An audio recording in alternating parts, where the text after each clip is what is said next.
What would have been some of the biggest challenges as far as chasing this, career? I think, you early on, you start out playing professional golf and it's just you and your wife and it's just a dream. It's an adventure. You're just trying to hone your craft. You have all the time in the world. And then all of a sudden we started introducing kids. We have 4 kids and you kind of have this divided time where you're trying to be, more efficient with your time. You want to be a good dad. You want to be present. You also want to be present for your wife. You don't want to always be on and playing too many golf tournaments where you can't, shut it all off, let down and relax and do other things, because you just burn out. And so I think that's one of the biggest challenges is just, how do I organize my time? How do I organize my days in a way that I'm giving myself the best opportunity to perform well, but I'm also having a life and building into my wife, building into my kids in a way that blesses them, honors them, and serves them so that we're thriving as a family. Because if you get to the end and your kids have lacked something, and you haven't been with your kids, sometimes people spell love time, and it's like if you're not with your kids, you're really not serving them, and you're really not setting them up to fulfill their dreams. So I think that's something that's always just been important to me, is really to make sure I'm always pouring into them with my time.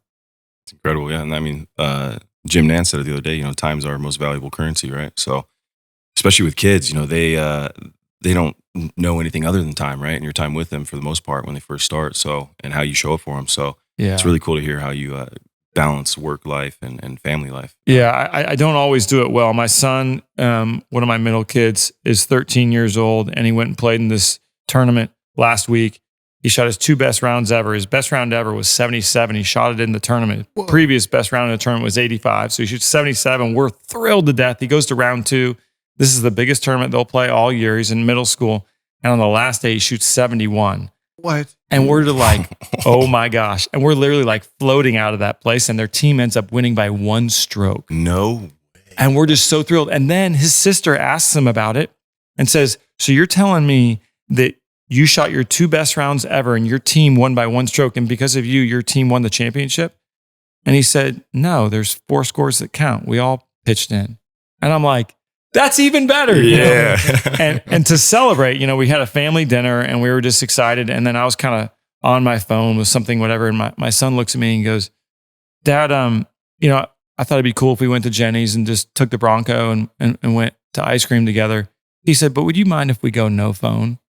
And I kind of like frustrated, but proud, yeah, that would be a good idea, whatever. I'm like, but I just love the fact that he called me out and it needed to happen. I'm like, I need to get off my phone. And we just sat in the Bronco and ate ice cream and just we're just so grateful for, what a fun day he had. It was a huge victory for him in golf. Thank you for watching. Don't forget to drop a like if you enjoyed the video. And subscribe and hit the bell for a whole lot more to come.